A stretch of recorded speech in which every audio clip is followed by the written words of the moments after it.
25 91 66. ശിവൻകുട്ടിയെ, ഓ, ഇന്ന് ഏത് നറുക്കെടുപ്പിന്റെ ഫലാ വന്നിരിക്കണേ? ജയ് മാതൃഭൂമി ഗോവ. വെളിച്ചാവണേന് മുമ്പ് പത്രം നോക്കിയിരിക്കുന്ന കണ്ടപ്പോഴേ തോന്നി കിട്ടുന്ന കാശ് വെറുതെ കൊണ്ടുവന്ന് കളയാന്നല്ലാതെ. തല 4 രൂപയുടെ വ്യത്യാസത്തിലാണ് നഷ്ടപ്പെട്ടത്. ഒന്നാം സമ്മാനം 5 ലക്ഷം. 2 നമ്പർ. അമ്മേ, ദേ ഇത് കണ്ടോ? JB 25 91 66. ഇത് കണ്ടോ? ഒന്നാം സമ്മാനം JB 25 37 66. 2 നമ്പർ. സാരമില്ല, അടുത്ത ആഴ്ച കേരള. 10 ലക്ഷം ഒരു കാറും. ഞാൻ എല്ലാ സീരിയലിലും ഓരോ ടിക്കറ്റ് എടുത്തിട്ടുണ്ട്. നിനക്ക് വേറെ ജോലിയൊന്നുമില്ലേ? നമുക്കതിനുള്ള ഭാഗ്യമൊന്നുമില്ല. അമ്മേ, ഈ ഭാഗ്യം എപ്പോഴാണ്, എവിടെ കൂടാണ്, എങ്ങനെയാണ് നമ്മളെ കടാക്ഷിക്കുന്നതെന്ന് പറയാൻ പറ്റില്ല. ആ കണ്ട താറാവുകാരനും ചായക്കടക്കാരനും ബീഡി എറുപ്പുകാരനും ഒക്കെ ഒന്നാം സമ്മാനം കിട്ടാമെങ്കിൽ നമുക്ക് കിട്ടിക്കൂടെ? പിന്നെ അമ്മയ്ക്ക് പശുവിന്റെ മൂത്രവും ചാണകവും ഒക്കെ വരണോ? നല്ല എയർ കണ്ടീഷൻ മുറിയില് കാലും കയറ്റി വെച്ചിരുന്നാ പോരെ? ഇവന്റെ ഓരോ മോഹങ്ങള്. 3 നേരം പട്ടിണി കൂടാണ്ട് ഇങ്ങനെ അങ്ങ് കഴിഞ്ഞുകൂടിയാ മതിയായിരുന്നു എന്റെ ഈശ്വര. എനിക്കും ഒരു AC റൂം വേണം. AC ഇല്ലാണ്ട് എനിക്ക് ഉറക്കമേ വരുന്നില്ല. ഡേടി, നീ എങ്ങനെ കളിയാക്കൊന്നും വേണ്ട. ഈ കാശും പണവും വരാൻ അത്ര പെരുത്ത് സമയമൊന്നും വേണ്ട. എല്ലാവർക്കും ഉണ്ടടി ഒരു നല്ല കാലം. അന്ന് ഞാൻ ഈ പഴഞ്ചം വീട് പൊളിച്ച് ഒരു ഉഗ്രം വീട് പണിയും.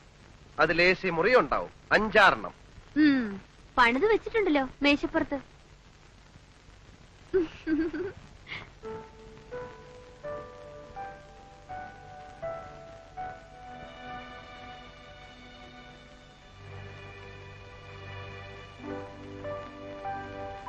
പോളിടെക്നിക്ക് പഠിച്ചോണ്ട് ഇതൊരു ഉപകാരമായി.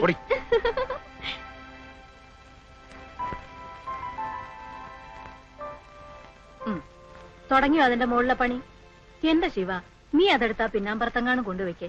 കാണുന്നവരൊക്കെ എന്നോടാ ചോദിക്കണത് എന്നാ പണി തുടങ്ങണേന്ന്. പരിഹസിക്കുന്നതാ. നമുക്ക് ഇഷ്ടമുള്ളപ്പോ തുടങ്ങും. നാട്ടുകാരോട് പറയണോ? ചേട്ടാ, ഈ ലോകത്ത് വേറെ എന്തൊക്കെ കാര്യമുണ്ട് അന്വേഷിക്കാൻ? ശിവശങ്കരൻ വീട് വെക്കോ? എന്ന് പണി തുടങ്ങും? എങ്ങനെ പണി തുടങ്ങും? വേറെന്തൊക്കെ അറിയണ്ടത്? കണ്ണുകടി എന്ന് വെച്ചാ ഇങ്ങനെ ഉണ്ടോ കണ്ണുകടി? പിന്നെ നിറയെ പൊന്നും പണം വെച്ചിരിക്കല്ലേ അറിയല്ലേ കണ്ണു കടിക്കാൻ. എന്റെ ശിവ, അല്പത്തരം പറയാതെ നീ ഈ പാലുള്ളത് അയാൾക്ക് കൊണ്ട് കൊടുക്ക. വെറുതെ മനക്കോട്ടകൾ കെട്ടുക എന്നല്ലാണ്ട്. ഇതാ പാല് കുറവാ, 3 കുപ്പി തികയില്ലാന്ന് പ്രഭാരനായരോട് പറ. കറന്നെടുത്താൽ മാത്രം പോരാ, അതനുസരിച്ച് പാലുണ്ടാകാൻ പയ്യന്റെ ഉള്ളിലേക്കും വല്ലതും കൊടുക്കണം. വെള്ളം ചേർത്താലോ? എന്നിട്ട് വേണം ആ നായർ കുപ്പിയോടെ മുഖത്തറിയാൻ. വിഷമൊന്നും അല്ലല്ലോ, പാലിൽ ഇത്തിരി വെള്ളം ചേർക്കുന്നത് നല്ലതാ. വേണമെങ്കിൽ മതി.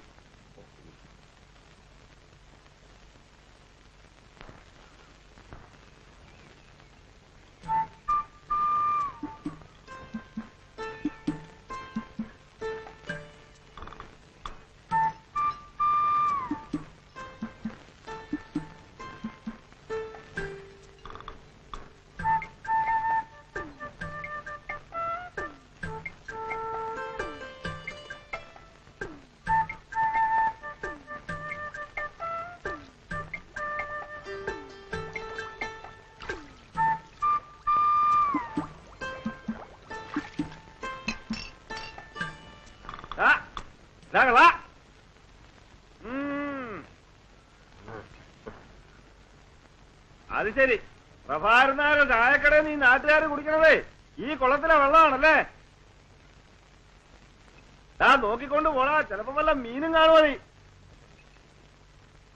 മീനൊന്നും കേറിയിട്ടില്ല. ആ അല്ലെങ്കിൽ പിന്നെ 2 മീൻ ഇപ്പൊ കേറിയാലെന്താ? ഉച്ചയ്ക്ക് വറുത്ത ചോറിന്റെ കൂടെ കൊടുക്കാം.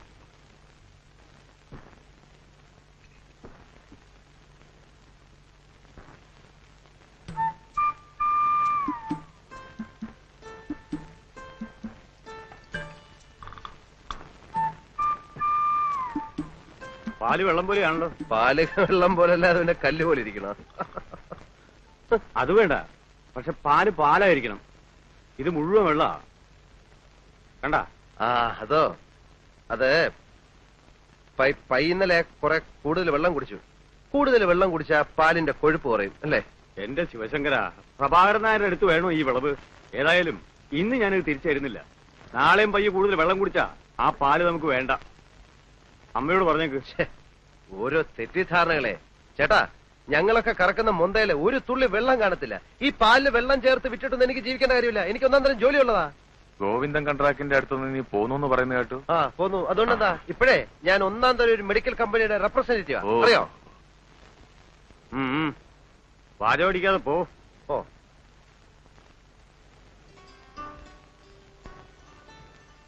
ഈ റംലു എന്താക്കാ വണ്ടിയിലൊടിക്കാൻ കുറെ വെള്ളം എടുത്തടി.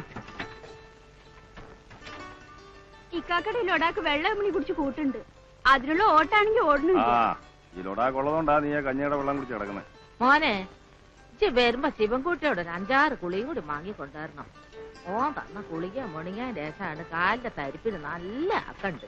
അയ്യോ എന്റെ ഉമ്മ ഓൻ തരുന്ന മരുന്നൊന്നും വിജയിച്ച് കഴിക്കല്ലേ. അതേതോ തല്ലിപ്പൊളി കമ്പനിയുടെ മരുന്നാ. അത് മാത്രമല്ല ഓൻ ഈ മരുന്നിനെ കുറിച്ച് ഒരു ചുക്കും ചുണ്ണാൻ പോട്ട് അറിയേയില്ല. പിന്നെ പെട്ടിയും തൂക്കി മരുന്ന് വിൽക്കാനാന്ന് പറഞ്ഞു ഓൻ നടക്കണ എന്തിനാ? ഈ മരുന്ന് വിൽക്കുന്നവരാണോ ചികിത്സ? അത് ഡോക്ടർമാർക്കേ അറിയൂ. എന്നാൽ അത് മുണിങ്ങാൻ രസം നല്ല അക്കണ്ട്. മോന്റെ കാര്യം പറഞ്ഞ് നാക്കെടുത്തില്ല. നീ എന്താ ഇതുവഴി? ഒന്നും പറയണ്ട. ഞാൻ ആ ഇടവഴി ചാടിക്കടന്ന് ചുറ്റിക്കറങ്ങി ഓടി വരിക. കാലത്തെ ആ വെറിയമ്മേനോ കേറി വന്നു. ഞാൻ അയാൾ കാണാതെ അടുക്കള ഒഴുങ്ങി പോന്നു. അത് ശരി. ഇങ്ങനെ ഒളിച്ചു കളിച്ചിട്ട് എന്താ കാര്യം? പിന്നല്ലാതെ എത്ര അവധിന്ന് വെച്ചാ പറയാ. സാധാരണ അച്ഛന്മാര് മക്കൾക്ക് സമ്പാദിച്ചു കൊടുത്തിട്ടാ മരിക്കുക. പൂക്കാട്ടുശ്ശേരി പരമേശ്വരൻ നായര് 3 മക്കൾ കൂടെ സമ്പാദിച്ചു കൊടുത്തിരിക്കുന്ന നാട് മുഴുവൻ കടവാ. ഒക്കെ ശരിയാവും എന്റെ ശിവൻകുട്ടിയെ. ഈ സമാധാനിക്ക്. ഒക്കെ ശരിയാവും. ഞാനൊരു കത്തിയും കഠാരിയായിട്ട് ഇറങ്ങണം, കക്കാനും പിടിച്ചു പറിക്കാനും ഒക്കെ. നീ ഇത്ര ബേജാറാവണം എന്തിനാ? ഇതൊക്കെ തന്നെയാ ജീവിതം എന്ന് പറയുന്നത്. ഓരോരുത്തർക്കും അവരവരുടെ പ്രശ്നങ്ങൾ. ഇതിലിത്ര വിഷമിക്കാൻ എന്തുവാ കാര്യം? ബാലേട്ടനെ മിടുക്കൻ. ജോലിയും കുടുംബവും ഒക്കെ ആയപ്പോ മൂപ്പര് സൂത്രത്തിൽ അങ്ങ് മാറി. കുടുംബം നോക്കാനും കടക്കാരോട് സമാധാനം പറയാനും ഞാനുണ്ടല്ലോ. കഞ്ഞി വിളമ്പിക്കണു. നീ വല്ലതും കഴിച്ചിട്ടാണോ ഇറങ്ങിയത്? എനിക്ക് വേണ്ട. എന്നോട് ഉളഞ്ഞു. ഇവൻ വീട്ടിന്റെ പിന്നാമ്പുറത്തൂടെ മുങ്ങിയതാ. ഇയാള് വേഗം കഴിച്ചിട്ട് വാ, വണ്ടി പോവാം. അപ്പൊ അയാളുടെ കണ്ണിപ്പെടാണ്ട് പോവാലോ. അതെന്താ ഞങ്ങളുടെ കഞ്ഞി കഴിക്കൂലേ? ഇതൊക്കെ ഇവന്റെ ഒരു നമ്പറല്ലേടി. പണ്ട് വാപ്പ ഉണ്ണാൻ വരുമ്പോ ഉമ്മയ്ക്ക് ഓർമ്മയുണ്ടോ? എവിടെയാണേലും അവൻ പറന്നെത്തും. വിളിച്ചാ വരത്തില്ല. എന്നാ അവിടെ ഇവിടെയൊക്കെ പതുങ്ങി ഇന്നലെ ശബ്ദം ഉണ്ടാക്കി. താറാമുട്ട പൊരിച്ചു കിട്ടാനുള്ള കൊതിയാ. വാപ്പയ്ക്കതറിയാം. മൂപ്പർ ഒരു കഷ്ടം അങ്ങോട്ട് കൊടുക്കും. കിട്ടിയാ പിന്നെ ഒരു നിമിഷം നിക്കത്തില്ല, പറക്കുന്ന കാണാം. പള്ള കായാണ്ട് വല്ല കഴിച്ചിട്ട് കഞ്ഞിക്ക് എന്താ കൂട്ടാൻ? കഞ്ഞിക്ക് എന്താ കൂട്ടാൻ? കഞ്ഞിക്ക് കൂട്ടാൻ ഖച്ചിൽ.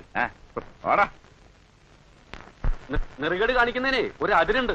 ഞാനെന്താ നിങ്ങളുടെ കളിക്കുട്ടിയാ? പൂച്ചവാക്കിൽ വാ പട്ടുവാക്കിൽ വാന്ന് പറഞ്ഞ് എന്നെ കുരങ്ങ് എളുപ്പിക്കാൻ തുടങ്ങിയിട്ട് കൊല്ലം 5-6 ആ ബാലകൃഷ്ണ അടുത്ത് ചെന്നപ്പോ അവനില്ലാത്ത പ്രാരാബ്ധമില്ല. ശിവൻകുട്ടി തരുമെന്ന് പറയും. ശിവൻകുട്ടിയുടെ അടുത്ത് വരുമ്പോ പാടത്തെ തവള കരയണമാതിരി തറാന്ന് പറയും. ഇപ്പൊ എന്റെ നേളില് കണ്ടാവും മുങ്ങി നടക്കുക.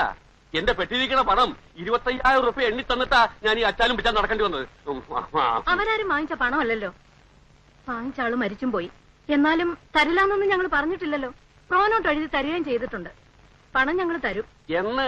അതിന് ഞാൻ ചത്തിട്ട് ഇനി ഒരു ജന്മം കൂടി ജനിക്കണോ? ശിവൻകുട്ടി ഒരു നിലയിലെത്തിയ ഇവനൊക്കെ ഗതി പിടിക്കുന്ന ആർക്കറിയാം? ഒരു കാര്യം ഞാൻ പറഞ്ഞേക്കാം. ഇനി എനിക്ക് ക്ഷമിക്കാൻ വയ്യ. സിവിൽ കേസ് കൊടുക്കാൻ പോവാ. നീ അവസാനം അറിഞ്ഞില്ല കേട്ടില്ല എന്ന് പറയണ്ട. മേന്നെ കുറച്ച് സമയം കൂടി ഞങ്ങൾക്ക് തരണം. എന്റെ കുഞ്ഞുങ്ങളെ കോടതി കയറ്റരുത്. കോടതി കയറ്റുന്നു മാത്രമല്ല ഈ വീഡിയോ ഞാൻ ജപ്തി ചെയ്യിക്കും. നോക്കൂ.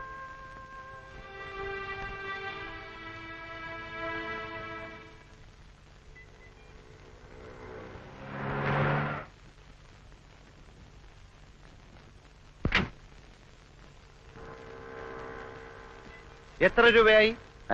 എത്രയായാലും ഓഫീസിൽ ഒന്ന് വാങ്ങിച്ചോളൂ. ഏത് ഓഫീസ്? നീ എന്തോ ഈ പറയുന്നേ? നിന്റെ അമ്മായി അമ്മയുടെ ആഫീസ്. ഇവിടെ പോടാ, ബിസിനസ്സിനാക്ക് അറിയാത്ത കഴുതാ. താമസിക്കോ? സാർ, ഉച്ചയ്ക്ക് ഊണിന് വണ്ടി വേണ്ട, ഞാൻ മാനേജ് ചെയ്തോളാം. Good morning sir. Good morning.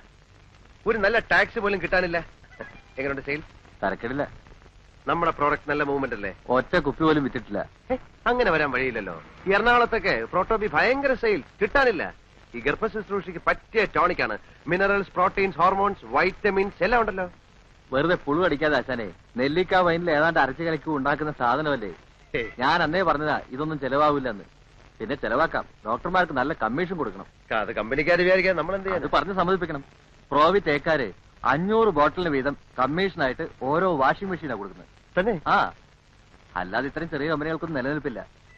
നിങ്ങൾ ഇവിടെ വെച്ച ബോട്ടിലുകളെല്ലാം തിരിച്ചു കൊണ്ടുപോകണം. എല്ലാം expiry date ആവാറ്.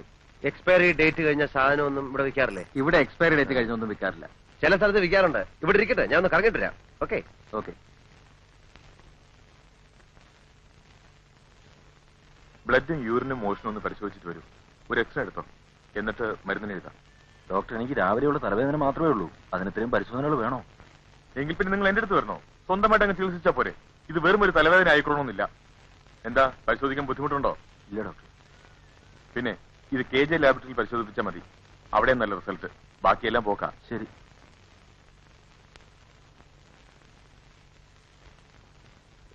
Good afternoon, doctor. I am Shivashankar from Proto Pharmaceuticals. ഇരിക്കും. ഞാൻ മുമ്പൊരിക്കൽ ഡോക്ടറെ വന്ന് കണ്ടിരുന്നു. ഓ, ഞാൻ ഓർക്കുന്നില്ല. ഞങ്ങളുടെ പ്രോട്ടോ ബീറ്റ് ടോണിക് വളരെ എഫക്റ്റീവ് ആണ്. പക്ഷേ ഡോക്ടർ ഒന്നുപോലെ ഇതുവരെ എഴുതിയില്ല. ഇത്തരം ചെറിയ കമ്പനികൾ ഞാൻ എഴുതാറില്ല. ഞങ്ങളുടെ കണ്ടന്റ് എന്താണെന്ന് നോക്കണം ഡോക്ടർ. അതിന്റെ ആവശ്യമില്ല. ടോണിക്കുകളുടെ ബഹളമാണ് ഇവിടെ. പിന്നെ ടേബിൾ ഫാൻ കണ്ടോ? കണ്ടു. അത് പ്രോവിറ്റേക്കാരുടെ കോംപ്ലിമെന്റ്സ് ആണോ? പിന്നെ ടേബിൾ കണ്ടോ? കണ്ടു. വിറ്റ ബീറ്റോളുകാരുടെയാണ്. ദാ ബ്യൂറോ. മനസ്സിലായി, എനിക്ക് മനസ്സിലായി. ഞങ്ങളുടെ കമ്പനിയും കോംപ്ലിമെന്റ്സ് കൊടുക്കുന്നുണ്ട്. പക്ഷെ എല്ലാവർക്കും ഇല്ല. ഡോക്ടറെ പോലെ നിറയെ പ്രാക്ടീസ് ഉള്ള ആൾക്കാർക്ക് മാത്രം. എന്തൊക്കെയാണ് നിങ്ങളുടെ compliments? 1000 bottle Proto B prescribe ചെയ്താൽ ഒരു ഫ്രിഡ്ജ്, 5000 ഒരു കളർ ടിവിയും ഒരു VCRഉം, 10,000 ഒരു ചെറിയ Maruti car. Oh really, that's interesting. എന്താ നിങ്ങളുടെ ടോണിക്കിന്റെ പേര്? Proto B health tonic haemoglobin syrup with vitamin B12 and sorbitol. ഗർഭ ശുശ്രൂഷയ്ക്ക് പ്രോട്ടോ ബി.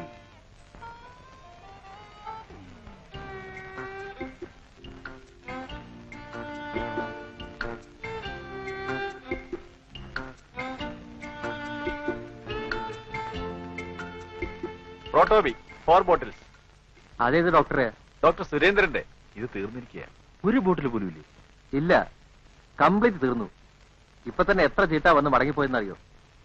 ഡോക്ടർ പറഞ്ഞിരുന്നു കിട്ടാൻ ഭയങ്കര ഡിമാൻഡാണെന്ന്. അതുകൊണ്ട് 4 വാങ്ങി വെച്ചോളാൻ. ഇനി എന്ന് വരും? 2-3 ദിവസത്തിനകം വരുത്തി തരാം. വേറെ എവിടെയെങ്കിലും കിട്ടൂ? എല്ലാ മെഡിക്കൽ ഷോപ്പിലും ഔട്ട് ഓഫ് സ്റ്റോക്കാ. അന്വേഷിച്ച് നോക്ക്. എന്താ അസുഖം നിങ്ങൾക്ക്? തലവേദന. സൂര്യൻ ഉദിച്ചാൽ അപ്പം തുടങ്ങും. വേറെ എവിടെയെങ്കിലും കിട്ടുമെന്ന് ഞാൻ നോക്കട്ടെ. ആ റെപ്രസെന്റേറ്റീവ് ആള് കൊള്ളാമല്ലോ.